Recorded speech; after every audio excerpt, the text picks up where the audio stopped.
नमस्कार साथियों। हर आदमी में होते हैं 10-20 आदमी, जिसको भी देखना हो कई बार देखना। ये वही पंक्तियां हैं जो कांग्रेस प्रवक्ता रागिनी नायक ने एक प्रेस कॉन्फ्रेंस करते हुए इंडिया टीवी के संपादक और मालिक रजत शर्मा के खिलाफ या रजत शर्मा के संदर्भ में कहे थे। दरअसल 4 जून को इंडिया टीवी पर एक बहस के दौरान रजत शर्मा और रागिनी नायक आमने सामने थे और भी दूसरे प्रतिभागी उसमें मौजूद थे। रागिनी नायक का आरोप है कि रजत शर्मा ने उस शो के दौरान उन्हें गाली दी। वह शो उसी स्थिति में मूल रूप में अभी भी यूट्यूब पर पड़ा है, इंडिया टीवी की तरफ से भी, और तमाम तरह के मंचों पर भी उसे देखा जा सकता है। उसे देखकर कहीं से भी यह नहीं लगता कि रजत शर्मा ने कोई गाली दी है। वो जरूर उन्होंने कुछ बुदबुदाते हुए कहा है, लेकिन क्या कहा है यह स्पष्ट नहीं है। और उसको लेकर के कई दिन बाद 4 तारीख की ये घटना है और उसके 6 दिन बाद कांग्रेस पार्टी की तरफ से एक प्रेस कॉन्फ्रेंस की गई और उसमें रागिनी नायक ने बड़े ही सनसनीखेज तरीके से इस पूरे मामले को रखा और ऐसे लगा जैसे कि कितनी बड़ी घटना घटी हो और उन्हें किस तरह से अपमानित किया गया हो। दरअसल तब तक, क्योंकि तमाम तरह के शो चलते हैं चुनावों के दौरान और मतगणना के दिन, तो दरअसल मैं खुद भी तब तक मैंने वह पोस्ट या वह क्लिपिंग नहीं देखी थी, लेकिन बाद में मैंने उसको ढूंढ कर देखा और इंडिया टीवी के यूट्यूब चैनल पर भी वह मिल गया और अभी भी मौजूद है। और खुद रजत शर्मा ने भी एक शो करते हुए उसे दिखाया था। तो अगर उसमें गाली जैसी कोई बात होती तो रजत शर्मा उसे दिखाते ही क्यों। और जहाँ तक रागिनी नायक की बात है, तो रागिनी नायक एक बहुत ही सुलझी हुई, बड़ी ही सभ्य संभ्रांत और एक पढ़ी लिखी प्रवक्ता रही है कांग्रेस पार्टी की। अपने पक्ष को बड़े ही सुलझे हुए अंदाज में रखती हैं। दिल्ली यूनिवर्सिटी की अध्यक्ष रह चुकी हैं वे। लेकिन मैं ये पहली बार देखा है कि इस स्तर पर जा कर के किसी संपादक या किसी मीडिया के घराने के खिलाफ इस तरह का आरोप उन्होंने लगाया है।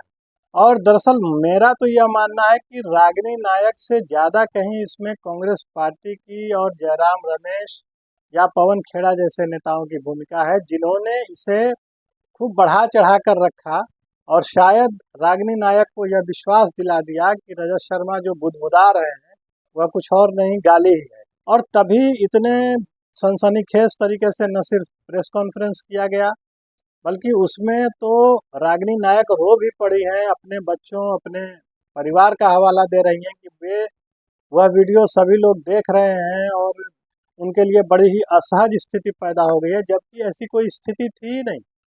जब मैंने भी वह क्लिपिंग देखी तो मुझे आश्चर्य हुआ कि किस तरह से कांग्रेस पार्टी ने एक हौवा खड़ा किया और इस क्लिपिंग में तो कुछ है ही नहीं।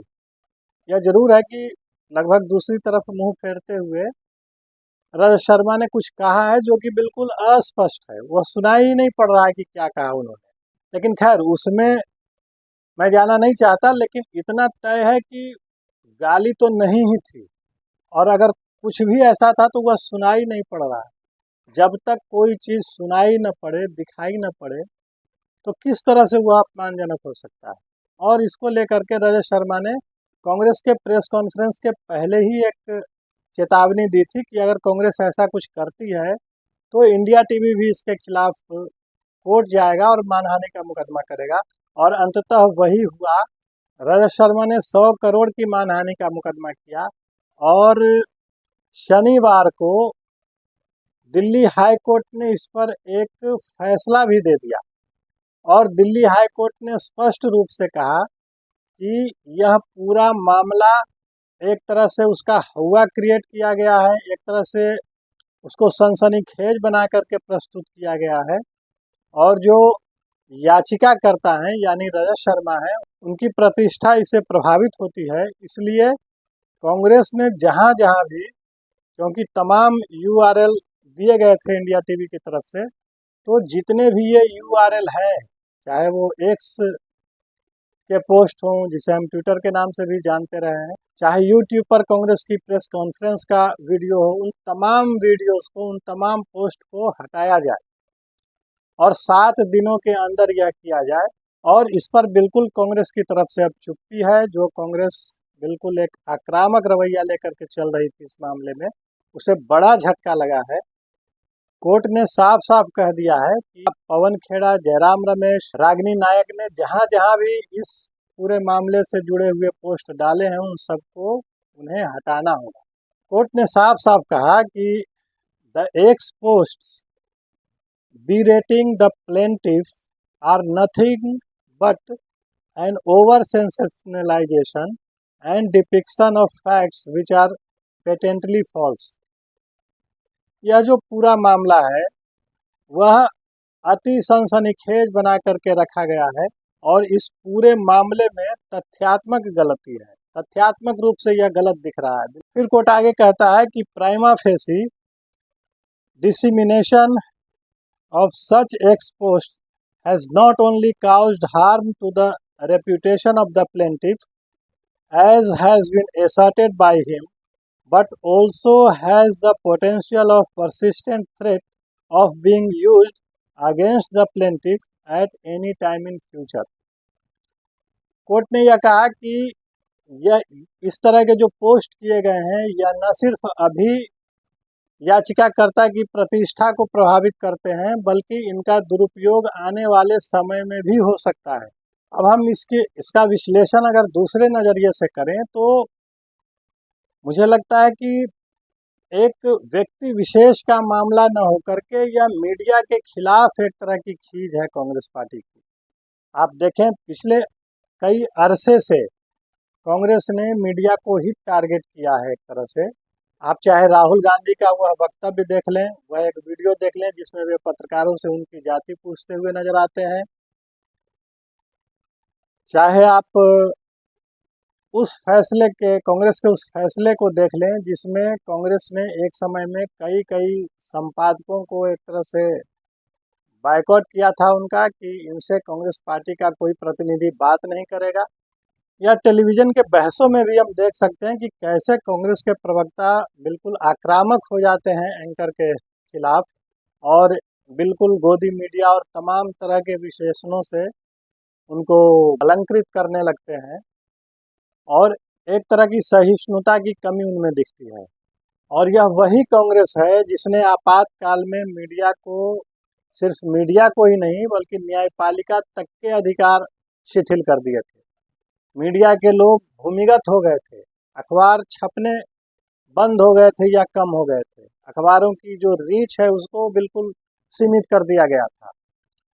और उस दौर का एक किस्सा बड़ा ही मशहूर है कि इंडियन एक्सप्रेस और जनसत्ता जैसे अखबार जो आपातकाल के खिलाफ, इंदिरा गांधी की तानाशाही के खिलाफ लड़ रहे थे, उन्होंने जब देश में इमरजेंसी लागू हुआ तो उन्होंने अपने संपादकीय को खाली छोड़ा था। यह जो खालीपन था, शून्यता थी, वह एक तरह से आपातकाल के फैसले के विरोध में किया गया था। तो लोकतंत्र में आज जो कुछ भी बुराइयां हैं उसकी जननी, उन सब की जननी कांग्रेस पार्टी रही है। तो यह मामला अपने आप में एक सबक है उन नेताओं के लिए या उन पार्टियों के लिए जो अपनी स्थिति न देखकर कहते हैं कि धूल चेहरे पर थी और आईना साफ करते रहे। ठीक उसी तरह से अपनी गलती न देखते हैं, लेकिन मीडिया को ही, जो उनकी तस्वीर दिखाता है, उसे ही टारगेट करते हैं। और यह संदर्भ तो अपने आप में इसलिए आश्चर्यजनक है क्योंकि रागिनी नायक, जिन्हें एक गंभीर किस्म की नेत्री माना जाता है, उन्होंने जिस स्तर पर जा कर के ये आरोप लगाए वो अपने आप में हैरान करने वाले हैं। और जब भी कोई पहली बार उसे देखेगा और जिसे मामले की जानकारी नहीं होगी, उसे ये लग सकता है कि निश्चित रूप से कुछ न कुछ हुआ होगा, कोई बात हुई होगी और तभी इतना बड़ा प्रेस कॉन्फ्रेंस और इस तेवर से किया जा रहा है। लेकिन जैसे ही आप वो क्लिपिंग देखते हैं, सारी बात बिल्कुल स्पष्ट हो जाती है कि इसमें तो कुछ है ही नहीं और बात का बतंगड़ बनाया गया है और पूरे मामले को एक तरह से सनसनीखेज तरीके से रखने की कोशिश की गई है। और ठीक यही बात शनिवार को हाई कोर्ट ने भी कही और हाईकोर्ट ने साफ साफ निर्देश दिया कि कांग्रेस पार्टी ने रजत शर्मा के खिलाफ, इंडिया टीवी के खिलाफ जितने भी पोस्ट डाले हैं सोशल मीडिया पर, उन्हें 7 दिन के अंदर हटा लिया जाए। आज इतना ही। अगर आपको यह बातचीत पसंद आई हो तो हमारे चैनल को सब्सक्राइब करें, वीडियो को लाइक करें, अपना साथ और समर्थन हमें देते रहें। नमस्कार।